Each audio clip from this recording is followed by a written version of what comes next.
할렐루야. 우리 주님께로부터 오는 은혜와 평강이 여러분 가운데 함께 하시기를 소망합니다. 위대한 사람들일수록 특징이 있습니다. 그들은 남들이 보지 못하는 것을 보고 남들이 꾸지 못하는 꿈을 꿉니다. 1761년에 한 아이가 영국 노스햄프턴에서 태어났습니다. 이 아이는 공부에 대한 굉장히 강력한 열정을 가지고 있었습니다. 그런데 아버지의 권유로 고등학교를 졸업하고 구두수성공이 됩니다. 그런데 그가 19살 때 참여했던 집회에서 그의 인생을 바꿔놓은 사건이 일어납니다. 그때 그가 들었던 말씀은 히브리서 13장 13절 말씀이었습니다. 그런즉 우리는 그 능력을 띠고 영문 밖으로 그에게 나아가자는 말씀이었습니다. 이 말씀을 통해 그는 그동안 세상과 타협하며 살았던 삶을 회개하고 예수 그리스도께 그의 삶을 드리기로 결단합니다. 그리고 그는 열심히 신앙생활을 하고 성경을 공부합니다. 그리고 구두수선하는 일을 열심히 합니다. 그리고 23살 때 침례교 목사가 됩니다. 그리고 나서 그에게 그의 관심을 온통 세계 선교로 바꿔놓는 한 책을 읽고 도전을 받습니다. 그 책 제목은 쿡 선장의 항해기였습니다. 그 책에는 이런 내용이 있었습니다. 아무도 그들에게 기독교를 전해주려고 하지 않습니다. 거기에는 명예도 유익도 뒤따르지 않기 때문입니다. 이 대목에서 그는 감동을 받고 세계 선교에 눈을 돌리게 됩니다. 그리고 그가 1792년 봄에 책을 씁니다. 그 책 제목은 이교도 개종에 대한 크리스찬의 의무에 관한 연구라고 하는 책입니다. 그 책에서 그는 크리스찬은 반드시 해야 할 의무와 필요성이 있는데 그것은 바로 세계 선교다, 그런 말을 합니다.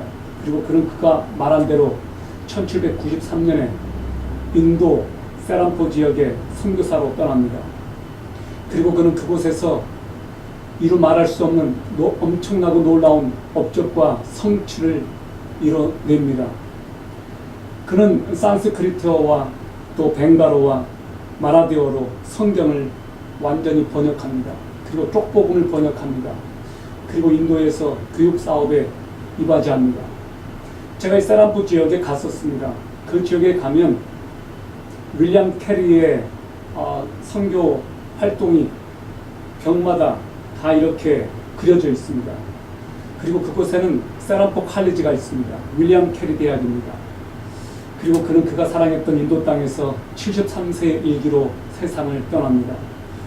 그는 살아생전에 이렇게 위대한 글을 남겼습니다.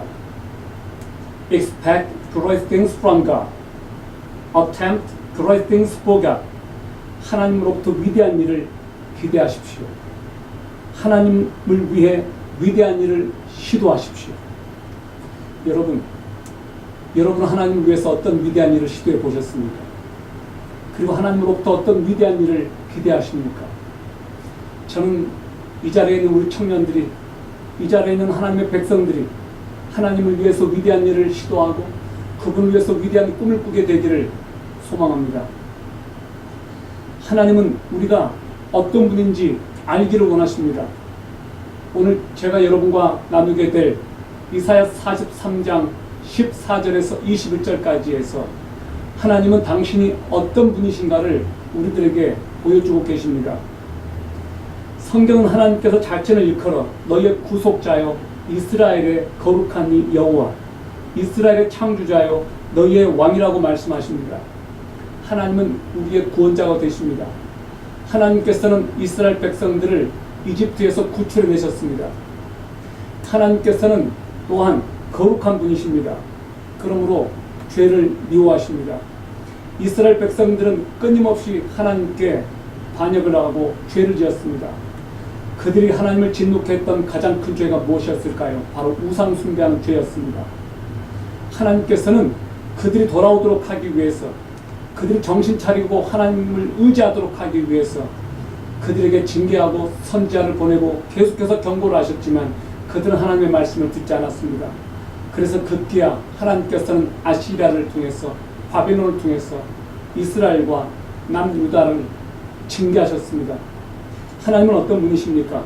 하나님은 창조주이십니다. 우리가 살고 있는 이 태양계를 포함해서 은하계 온 우주를 하나님께서 만드셨습니다. 하나님은 우주의 모든 별들과 이 놀라운 우주를 만드신 분이십니다. 또 하나님은 누구십니까? 하나님께서는 왕이십니다. 하나님께서는 그래서 이스라엘을 통치하기를 원하셨습니다. 그러나 이스라엘은 하나님의 통치를 받아들이지 않았습니다. 그들은 하나님을 왕으로 인정하지 않았습니다.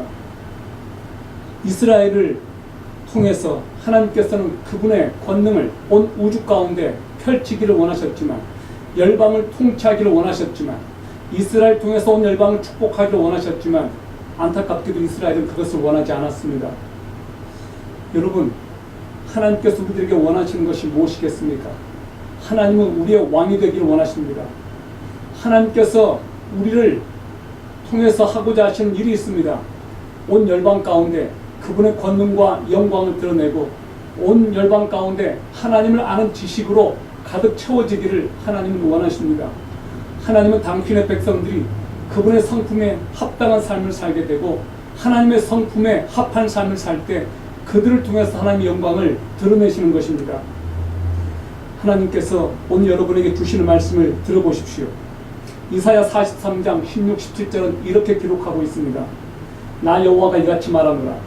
바다 가운데의 길을 큰 물 가운데 지름길을 내고 병거와 말과 군대 용사를 이끌어내어 그들이 일시에 엎드러져 일어나지 못하고 소멸하기를 꺼져가는 등불 같게 하였느니라. 이 말씀은 그 엄청난 출애굽의 기적을 언급하신 것입니다. 하나님께서 모세를 통해 400년 동안 이집트에서 종살이 했던 이스라엘 민족을 바로의 통치로부터 이끌어내셨습니다. 뒤로는 바로의 군대가 뒤쫓아옵니다. 앞에는 홍해가 버티고 있습니다. 하나님께서 모세에게 명령하십니다. 지팡이를 들어 치라. 모세가 지팡이를 들고 홍해를 쳤을 때 홍해가 쭉 갈라졌습니다. 놀라운 기적이 그들 앞에 펼쳐졌습니다. 하나님은 살아계십니다. 그들은 하나님의 살아계심을 바로 눈앞에서 목도에 있었습니다. 하나님께서는 그런데 그 일을 기억하지 말라고 말씀하십니다. 하나님께서 이스라엘 백성들에게 이렇게 말씀하셨습니다. 이사야 43장 18절입니다. 너희는 이전 일을 기억하지 말며 옛적 일을 생각하지 말라. 이게 무슨 말입니까? 이스라엘 백성들이 툭하면 출애굽했던 그 기적을 자꾸만 떠올리고, 앞으로 하나님께서 행하실 어떤 일들을 기대하지 않기 때문에 하나님께서 너희가 이전 일을 기억하지 말라고 말씀하십니다. 우리 가운데 자꾸 과거로 돌아가고 자꾸 옛날 이야기를 하는 분들이 계십니다. 미래에 대한 꿈과 비전을 바라보기보다 왕년에 내가 이렇게 했었지, 자꾸 과거 회귀적인 삶을 사는 분들이 있습니다. 그들의 생각은 늘 과거에 묻혀 있습니다. 그래서 부정적이죠. 툭하면 불평을 하죠. 옛날에 있었던 일과 자신을, 지금의 일을 끊임없이 비교합니다. 여러분, 홍해의 기적은 엄청난 사건이었습니다. 이스라엘은 힘들 때마다 그 출애굽의 사건을 기억했습니다. 그런데 그것을 하나님께서는 기억하지 말라고 말씀하십니다. 무슨 말입니까? 이전에 행했던 그 어떤 일보다 앞으로 하나님께서 행하실 일들이 더 크다는 것입니다. 그것을 그들이 놓치지 않고 미래를 하나님께서 너희들을 위해서 엄청난 일들을 펼치실 텐데, 보여줄 건데 그것을 기대하라는 것입니다. 여러분, 이전 일을 기억하지 않는 것이 왜 중요합니까? 우리는 자꾸만 과거에 내게 일어났던 그런 일들을 초점을 맞추다 보면 더 크고 위대하고 영광스러운 일을 기대하지 않는 그런 습성이 있습니다. 우리의 영광은, 여러분의 영광은 과거에 있지 않습니다. 하나님께서는 지금까지 여러분 가운데 생하셨던 일들보다 더 놀라운 일들을 여러분을 위해서 준비해 놓고 계십니다. 그것을 믿으시기 바랍니다. 성경은 우리들에게 말하기를 이렇게 말씀합니다. 마지막 때 내가 놀라운 일을 너희들에게 보여줄 것이다. 하나님께서 우리들에게 약속하신 것이 무엇입니까? 여러분은 그것을 믿으십니까? 하나님께서 여러분에게 구원의 은총을 허락하셨다면 이제 머지않아 여러분들을 천국으로 인도할 그날 말입니다. 여러분은 앞으로 일어나게 될 가장 영광스럽고 놀라운 일이 무엇이겠습니까? 예수 그리스도를 여러분의 눈으로 직접 보는 것 아니겠습니까? 천국의 그 영광을 경험하는 것 아니겠습니까? 성령이 우리에게 오셨습니다. 성령께서 우리에게 오셔서 죄를 깨닫게 하시고 예수 그리스도를 믿게 하셨습니다. 여러분, 초대교회 때 일어났던 그 성령 역사로 그들은 성령에 취해서 세술에 취했다고 사람들이 말할 정도로 그들은 이상한 말을 하고 하나님의 놀라운 역사를 경험했습니다. 그리고 그 성령께서 지금 우리 가운데 역사하고 계십니다. 여러분은 부흥을 경험해 보신 적이 있습니까? 우리는 지금 부흥의 끝물을 살고 있습니다. 이미 부흥은 너무너무 가물가물해져서 오래전에 있었던 그런 일이 되어버렸습니다. 그러나 여러분 기대하십시오. 마지막 영적인 추수, 마지막 영적인 부흥이 우리를 기다리고 있습니다. 이 마지막 대추수기가 다가오고 있습니다. 14절을 보십시오. 너희의 구속자여 이스라엘의 거룩한 이 여호와가 말하노라. 너희를 위하여 내가 바벨론의 사람을 보내어 모든 갈대아 사람에게 자기들이 연락하던 배를 타고 도망하여 내려가게 하리라. 무슨 말씀입니까? 하나님께서 바벨론에 사람을 보내겠다고 말씀하십니다. 여기서 하나님께서 바벨론에 보내겠다는 사람은 누굽니까? 바로 고레스 대 왕입니다. 페르시아의 고레스 대 왕이 바벨론을 정복합니다. 이것은 그 당시만 해도 상상할 수 없는 일이었습니다. 여러분 생각해 보십시오. 초강대국 미국이 망하리라고 하는 것을 우리가 상상할 수 있겠습니까? 그 당시 바벨론은 초강대국이었습니다. 그런데 그 바벨론이 무너졌습니다. 하나님께서 그렇게 하시겠다는 것입니다. 그들은 추정만 했지 도망해 본 경험이 없는 민족이었습니다. 그런데 그들이 도망칠 거라고 말합니다. 그들이 타고 왔던 배로 이제는 줄행랑을 친다고 말합니다. 하나님께서는 불순종하는 하나님의 백성들을 징계하는 도구로 잠시 사용하시지만 하나님께서 그들을 또한 심판하십니다. 하나님께서는 당신의 백성들을 건지십니다. 때가 되면 그렇게 하십니다. 하나님께서 우리들에게 약속하시기를 새 일을 행하겠다고 말씀하셨습니다. 19절입니다. 보라 내가 새 일을 행하려니 이제 나타날 것이라. 너희가 그것을 알지 못하겠느냐. 반드시 내가 광야의 길을 사막의 강을 내겠다. 여러분, 하나님께서는 옛날에 행했던 일보다 더 큰 일을 그들을 위해 행하겠다고 지금 말씀하십니다.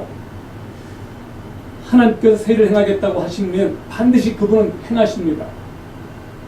하나님께서 그들에게 약속하시기를 광야의 길을 사막의 강을 내겠다고 말씀하십니다. 이스라엘이 70년 포로 생활을 마치고 바벨론으로 돌아가기 위해서는 길이 필요합니다. 하나님께서는 지금 광야의 그 길을 내겠다고 말씀하십니다. 그들에게는 물이 필요합니다. 그들을 위해서 강을 내겠다고 말씀하십니다. 이것은 유대인들에 대한 하나님의 돌보심과 예수 그리스도의 오심을 예표하는 말씀이기도 합니다. 여러분 놀랍지 않습니까? 그리고 하나님께서는 그들 가운데서 이방인들 가운데서 찬송을 받으시겠다고 말씀하십니다. 전에는 들짐승고 시랑과 같이 거칠고 난폭하며 타조같이 둔했던 이방의 죄인들도 하나님의 은혜로 하나님을 찬양하게 될 것이라고 말씀하고 계십니다. 여러분 생각해 보십시오. 우리나라에서 일어날 수 있는 최고의 일은 무엇일까요? 저는 지금 우리나라에 일어날 수 있는 최고의 일은 남한과 북한의 통일이라고 믿습니다. 우리 한민족은 하나였습니다. 그러나 흩어지고 하나 되기를 수없이 반복했습니다. 수많은 외침이 있었습니다. 그때마다 견뎠습니다. 그러나 우리는 1950년에 6.25를 겪었고 지금은 분단된 지 70년이 넘어갔습니다. 이제 하나님께서 이 땅 대한민국을 하나 되기를 원하십니다. 저는 이것을 꿈을 꿉니다. 하나님의 위대한 일이 마침내 이곳 한반도에서 일어날 것이라고 저는 믿습니다. 북한에 있는 사람들이 자유롭게 여행할 수 있고 그들이 마음껏 하나님을 찬양할 수 있는 자유통일을 꿈꿉니다. 이 일이 일어나기 위해서 우리는 엄청난 시련과 분단과 엄청난 고통을, 엄청난 갑질을 우리는 겪고 있습니다. 이곳 한국 땅에 약 3만여 명의 탈북자들이 계십니다. 그분들이 무슨 꿈을 갖고 이 땅에 왔겠습니까? 그분들에게 일어났던 가장 최고의 새 일은 대한민국에 온 것입니다. 그들은 북한 땅에서 자유 대한민국의 품에 안기는 꿈을 꿨습니다. 그들은 밤마다 대한민국의 방송을 듣고 또 그들 중에는 밤마다 극동방송에 방송을 들으면서 숨 죽여가면서 예배드렸던 사람들이 있습니다. 제가 알고 있는 한 분을 이야기하겠습니다. 이분은 북한에서 사시다가 한국에서 태어났지만 아버지가 당시 서울대 교수여서 아버지를 따라서 끌려갔습니다. 그리고 아버지가 돌아가셨습니다. 고아가 됐습니다. 평양에서 자랐습니다. 그리고 그가 탈북을 했습니다. 북한에 있을 때 그가 가장 소망하고 기대했던 것은 마음껏 하나님을 찬양하고 마음껏 예배드리는 것이었습니다. 한국 땅에 와서 교회를 왔을 때 목사님의 설교를 제대로 들을 수가 없다고 했습니다. 흐르는 그 눈물 때문에 말입니다. 그는 살아계신 하나님을 그렇게 예배하는 것이 그의 생애에 일어났던 최고의 세기였습니다.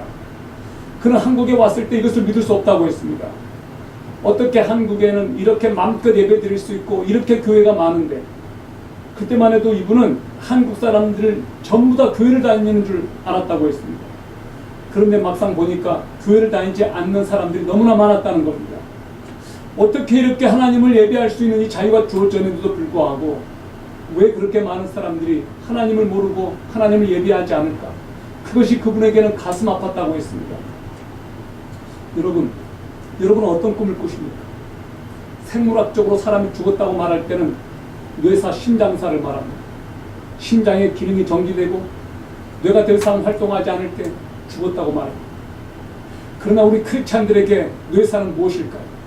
더 이상 여러분의 두뇌로 하나님을 생각하지도 않고 예수 그리스도께서 여러분을 위해서 십자가에 달려 죽으셨고 부활하셨다라고 하는 이 사실이 믿어지지가 않고 하나님을 위해서 어떤 위대한 꿈을 꾸지 않을 때 그것이 죽은 것 아닐까요?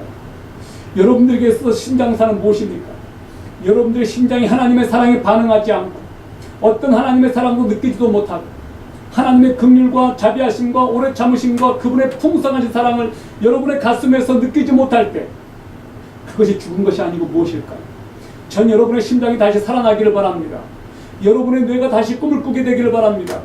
여러분의 가슴은 예수 그리스도로 뜨거워지시기를 바랍니다. 하나님께서 행하시는 놀라운 일들을 기대하는 사람들은 하나님께서 행하시는 역사를 보게 될 것입니다. 누가 하나님께서 행하시는 놀라운 역사를 경험하게 될까요? 하나님의 위대한 일을, 하나님의 세를 기대하는 사람들입니다. 하나님께서는 놀라운 약속을 주셨습니다. 요엘서 2장 28절에 이렇게 약속하셨습니다. 그 후에 내가 내 영을 만민에게 부어주리고 너희 자녀들은 예언할 것이고 너희 젊은이는 환상을 보며 너희 늙은이는 꿈을 꾸리라 그렇게 약속했습니다. 여러분 놀랍지 않습니까? 성령께서 마지막 시대에 당신의 백성들에게 부어지신다고 성경은 말합니다. 오늘 여러분 이 놀라운 약속을 들어보십시오. Your sons and daughters will prophesy. 너희 자녀들이 예언할 것이다. Your old men will dream dreams. 너희 늙은이들은 꿈을 꿀 것이다. Your young men will see vision. 너희 젊은이들은 환상을 볼 것이다. 이 약속이 마지막 때 하나님께서 부어주실 성령을 일컬어서 하신 말씀입니다. 성령께서 당신의 백성들에게 임하십니다. 성령께서 우리 자녀들에게 말씀하십니다. 성령께서 이 자리에 있는 늙은 분들에게도 말씀하십니다. 여러분 하나님을 위해서 꿈을 꾸십시오. 여러분의 심령이 성령으로 충만해지고 그 성령의 강력한 기름 부으심을 경험하게 되기를 바랍니다. 그리고 여러분이 하나님께서 주시는 세계 선교의 비전을 다시 품게 되기를 바랍니다. 여러분이 하나님의 자녀라면 미래를 보여달라고 구하십시오. 여러분이 청년들이라면 환상을 보여달라고 구하십시오. 여러분이 늙으셨습니까? 꿈을 꾸십시오. 그것이 하나님의 약속입니다. 그러므로 그것을 구하십시오. 이미 하나님께서 여러분 가운데서 세를 행하고 계십니다. 우리는 하나님께서 우리 가운데 행하시는 일들을 느끼지 못할 때가 있습니다. 그러나 이미 하나님께서는 놀라운 세를 행하고 계십니다. 그리고 어떤 분들 가운데는 시작하셨습니다. 여러분이 예수 그리스도를 여러분의 삶의 구세주로 영접하는 순간 하나님의 위대한 일은 이미 시작되었습니다. 그리고 그분께서는 당신의 삶 속에 새로운 일을 행하고 계십니다. 그분의 새로운 성품을 여러분 가운데서 지금 일으키셔서 여러분의 삶이 서서히지만 여러분의 삶이 인격적으로 예수 그리스도를 닮아가고 있습니다. 이 일이 지금 여러분 안에 일어나고 있습니다. 그리고 여러분은 전에 보지 못했던 것들을 보게 되겠고 이제 여러분은 전에 꿈꾸지 못했던 것들을 꿈을 꾸게 됩니다. 하나님을 위해서 말입니다. 과거 여러분은 이기적이었고 나밖에 모르고 유아 독존이었지만 이제는 이타적인 삶을 살고 이제는 하나님을 위해서 무엇을 해야 될 것인지를 여러분은 깊이 고민하기 시작했습니다. 여러분이 청년들입니까? 그렇다면 여러분의 삶에서 가장 소중하고 가장 위대한 일이 무엇이겠습니까? 여러분 자신만을 위한 미래가 아니라 이 나라와 민족을 위해서, 하나님의 나라를 위해서 내가 무엇을 할 수 있을까? 꿈을 꾸는 것 아니겠습니까? 저는 대학교 1학년 때 꿈을 꾸기 시작했습니다. 예수 그리스도께서 내 인생의 진입로 속에, 내 심장 속에 들어오셨습니다. 저는 그때 꿈을 꾸었습니다. 많은 사람들에게 복음을 전하고 싶었습니다. 해외에 나가서 복음을 전하고 싶었습니다. 저는 고향이 제주도입니다. 어릴 때 비행기를 볼 때마다 가슴이 뛰었습니다. 우리 어머니는 해녀였습니다. 우리 어머니가 저에게 해주신 말씀이 이것이었습니다. 윤서가 공부 못하면 배 탄다. 배 타고 싶지 않아서 공부를 했습니다. 그래서 저는 외대를 가면 외국에 많이 다닐 수 있겠다. 그래서 외대에 진학했습니다. 그곳에서 예수님을 영접했습니다. 대학생 선교회라고 하는 그 선교단체에 다녔던 한 형제가 저에게 복음을 전했습니다. 그리고 저는 기숙사에서 무릎을 꿇고 예수님을 영접했습니다. 그리고 제 삶을 그때부터 주님께 드리기 시작했습니다. 여러분, 저는 그때부터 지금까지 한순간도 예수 그리스도께서 제 삶의 주인이라고 하는 사실을 잊어본 적이 없습니다. 그리고 많은 나라에 다니면서 복음을 전할 수가 있었습니다. 그것은 어릴 때 꿈대로 되고 있었습니다. 여러분, 하나님 위해서 꿈을 꾸십시오. 그 꿈이 하나님께로부터 온 꿈이라면, 그리고 여러분이 포기만 하지 않는다면 하나님께서는 그 꿈을 이루어 주실 줄 믿으시기 바랍니다. 사랑하는 여러분, 오늘 여러분은 어떤 꿈을 꾸십니까? 우리는 인류 역사상 가장 놀라운 새 일을 지금 기다리고 있습니다. 그 새 일은 아직 오지 않았습니다. 이사야가 바라보았던 최고의 새 일은 이스라엘이 바빌론에서, 포로에서 귀환하는 것, 그들이 돌아오는 것이었을 겁니다. 그러나 이사야가 바라보았던 것은 그 이상이었습니다. 그는 장차 오실 메시아 예수 그리스도를 바라보고 있었습니다. 예수 그리스도께서 오시는 것, 메시아가 이스라엘에서 태어나는 것, 그것을 이사야는 바라보았습니다. 여러분, 놀랍지 않습니까? 이사야도 장차 오실 예수 그리스도를 믿음으로 구원받았습니다. 그리고 우리는 이미 2000년 전에 오신 예수 그리스도를 믿음으로 구원받았습니다. 우리에게 일어날 가장 최고의 새 일은 무엇이겠습니까? 이제 우리는 장차 올 예수 그리스도, 심판주로 이 땅에 오실 예수 그리스도를 바라보고 있습니다. 우리에게 일어날 가장 최고의 새 일은 예수 그리스도께서 엄청난 나팔소리와 함께 천군 천사를 대동하고 이 땅에 다우시어 오시는 그날입니다. 우리는 그날 예수 그리스도를 보게 될 것입니다. 천군 천사를 동원하고 오실 그 메시아 예수 그리스도를 보게 될 것입니다. 온 땅의 족속들이, 방언과 열방이 그분을 보게 될 것입니다. 할렐루야! 여러분, 그것을 기대하십시오. 우리가 바라볼 최고의 새 일이 그것이 아니고 무엇이겠습니까? 여러분, 그 새 일을 기다리십시오. 그 새 일을 여러분이 열망하십시오. 그 새 일을 꿈꾸는 자들이 예수 그리스도를 보게 될 것입니다. 하나님께서는 그 새 일을 이루시기 전에 무엇을 약속하고 계십니까? 내가 광야의 길을, 사막의 강을 여겠다고 약속하십니다. 이것은 우리들에게 어떤 영적인 의미를 줍니까? 여러분, 하나님께서는 바벨론이 이제 망하고 바벨론으로 포로로 끌려갔던 그들이 이스라엘로 돌아오기 위해서는 수백 수천 킬로미터를, 광야를 건너서 그들은 와야 했습니다. 그래서 길이 필요했습니다.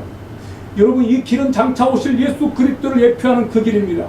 세례 요한은 예수 그리스도께서 이 땅에 오시기 전에 광야에 외치는 소리였습니다. 그리고 길을 예비하는 자였습니다.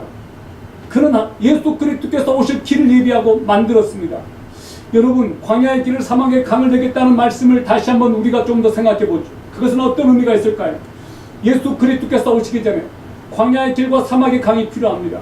그것은 우리 가운데 엄청난 고난과 시련의 시간들이 우리들에게 있을 수 있다는 이야기입니다. 광야에 들어가면 시련이 있습니다. 광야는 결코 좋은 땅이 아니죠. 그곳에서는 안전이 또 보장되지 않습니다. 맹수들이 있습니다. 추위와 싸워야 됩니다. 엄청난 시련의 땅입니다. 하나님께서 여러분에게 그 광야로 여러분들을 보내시지만 주님께서 약속하셨습니다. 피할 길을 내시겠다고 말입니다. 고린도전서 10장 13절을 보십시오. 사람이 감당할 시험 받기는 너희가 당한 것이 없나니 오직 하나님은 믿고사 우리가 감당치 못할 시험 당함을 허락지 아니하시고 또한 피할 길을 주신다고 그렇게 약속하고 있지 않습니까? 하나님께서 피할 길을 내셔서 능히 감당하게 하신다고 했습니다. 감당할 정도로 시련만 주신다는 것입니다.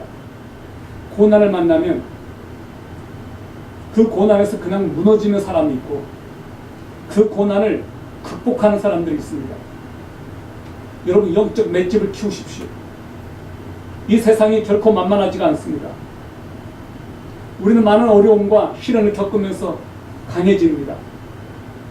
문제 앞에 있다 보면 문제가 커 보이죠. 그러나 위로 올라가면 그 문제는 작아 보입니다.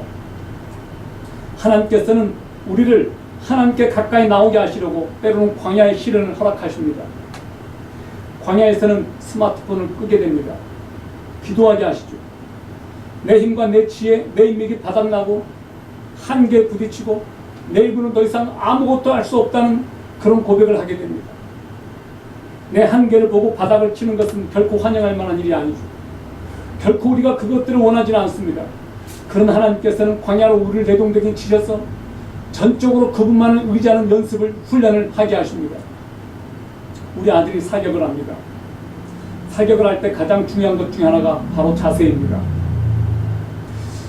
여러분, 사격 선수들이 매일 똑같은 행위를 반복하는 것을 보았습니다. 계속해서 그 연습을 하죠. 겨누고 이동하고 쏘는. 그런데 그 연습을 몇백 번, 몇천 번, 수만 번 반복을 해야 그들은 정상에 섭니다. 수많은 경쟁자들을 물리치고 최고 정상에 서기 위해서 그들은 연습하고 또 훈련하고 또 훈련하죠. 여러분 지금 어떤 훈련을 받고 계신지요?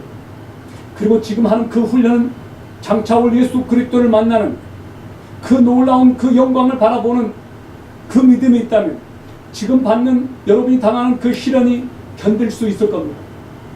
우리가 그 시련을 통해서 장차 오실 예수 그리스도께서 오시는 그 영광스러운 그것이 너무나 크기 때문에 지금 현재 당하는 고통과 시련은 우리들에게 아무것도 아닐 수 있습니다. 그러나 이것이 커 보일 수 있습니다. 그러나 그리스도를 생각하십시오. 영광 가운데 그분을 만날 그날을 생각하십시오. 우리에게 일어나는 뜻밖의 시련은 하나님의 계획 안에 들어갈 수 있습니다. 여러분이 예상하지 않았던 일이지만 그 일들을 통해서 하나님은 우리를 연단하시고 우리를 빚어가시죠. 찰스 코만이라는 분이 애벌레가 나방이 되는 것을 1년 동안 관찰하다가 다음과 같은 이야기를 했습니다. 처음에 번데기에서 나방이 나오는 것을 관찰하는데 작은 구멍으로 안간힘을 쓰면서 나오려고 하는 나방이 너무 불쌍해서 가위로 구멍을 넓혀줬어요. 그런데 큰 구멍으로 쉽게 빠져나온 나방은 방구석을 기어다닐 뿐 날지를 못했습니다. 결국 힘이 없이 죽고 말았어요. 너무 쉽게 번데기에서 나온 탓이었어요. 그렇습니다. 우리가 너무 쉽게 이 광야의 시련 학교를 통과하려고 하지 말아야 되는 이유가 있습니다. 불순물을 태워 없애기 위해서 하나님께서는 우리들에게 연단을 허락하십니다. 고난을 겪다 보면 처음에는 억울하고 왜 나한테만 이런 고난을 주시는가 원망하죠. 그러나 그 다음 단계로 하나님께서는 나를 돌아보게 하십니다. 나의 밑바닥을 보게 하십니다. 그리고 그 고난 가운데서 나의 불순물을, 나의 추잡한 죄악들을 다 토해내게 하시고 걸러내게 하시죠. 베드로전서 1장 7절을 보십시오. 너희 믿음의 확실함은 불로 연단하여도 없어질 금보다 더 귀하여 예수 그리스도께서 나타나실 때 칭찬과 영광과 존귀를 얻게 하려 하심이니라. 금은 불로 재련합니다.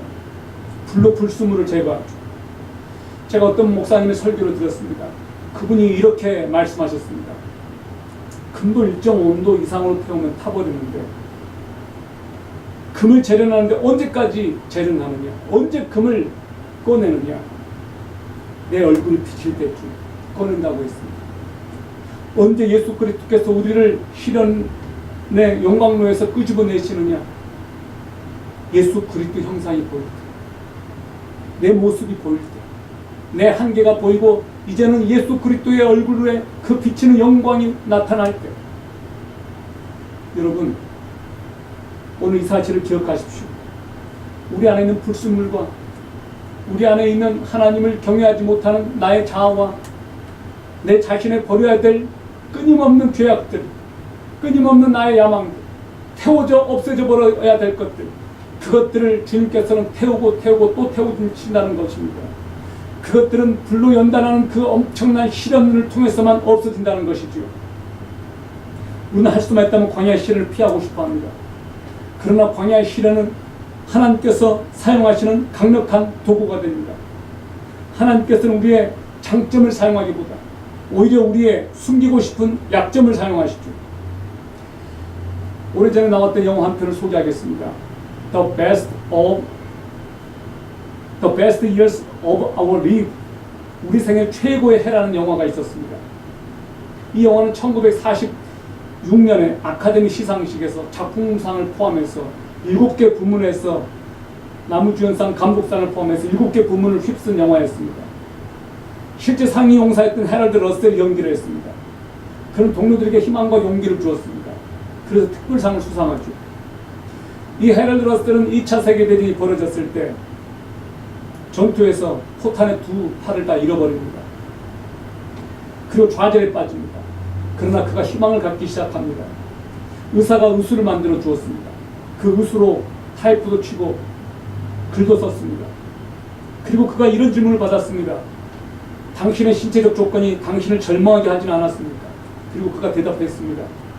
나의 육체적 핸디캡이 오히려 나에게 축복이 되었습니다. 잃어버린 것보다 남아있는 것을 생각하고 그것을 이미 하나님께 감사하고 남은 것을 사용했을 때 잃은 것의 10배를 보상받았습니다. 얼마나 아름다운 고백입니까? 여러분은 쓰던 물건에 문제가 생기면 어떻게 하시나요?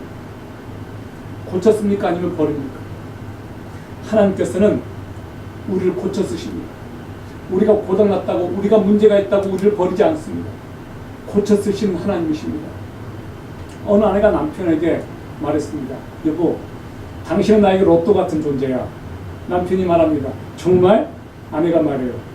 그래, 우리는 하나도 안 맞아요. 여러분, 그렇습니다. 부부가 서로 맞지 않습니다. 동료끼리 서로 맞지 않습니다. 맞지 않으니까 헤어지려고 합니다. 그런데 그 시간을 견디십시오. 우리는 서로 안 맞으니까 싸우고 미워하고 심지어 헤어지려고 하는데 하나님께서는 그런 사람을 만나게 하셨습니다. 용서하고 용납하고 살라고 하십니다. 우리의 실패와 실수를 통해서 하나님께서는 새로운 날을 만들어 가십니다. 여러분, 전화기를 발명한 사람 이름이 뭔지 아십니까? 전화를 벨이라고 부르죠. 예, 알렉산더 그레함 벨입니다. 원래 이 알렉산더 그레함 벨이 아내를 위해서 뭔가를 해주고 싶어 했습니다. 근데 그 아내가 청각장애였습니다. 청각이 나쁜 아내를 위해 보청기를 만들어 주려고 했는데 실패했습니다. 그러다가 발견된 것이 전화벨이었습니다. 여러분, 그렇습니다. 우리의 실패와 실수, 그것이 오히려 나를 새롭게 만드는 기회가 된다는 것이죠. 우리가 하나님의 손안에 있는 한 실패하는 인생은 없습니다. 실패한 경험만 있을 뿐입니다. 광야에도 길이 있습니다. 요셉을 보십시오. 요셉은 노예로 팔려갔죠. 이집트의 노예로 팔려갈 때 그 길은 죽음으로 가는 길이라고 생각했을 겁니다. 그런데 나중에 그 광야길이 요셉을 살리는 길이 되었습니다. 하나님께서 노예 생활을 통해, 감옥 생활을 통해 요셉을 연단하십니다.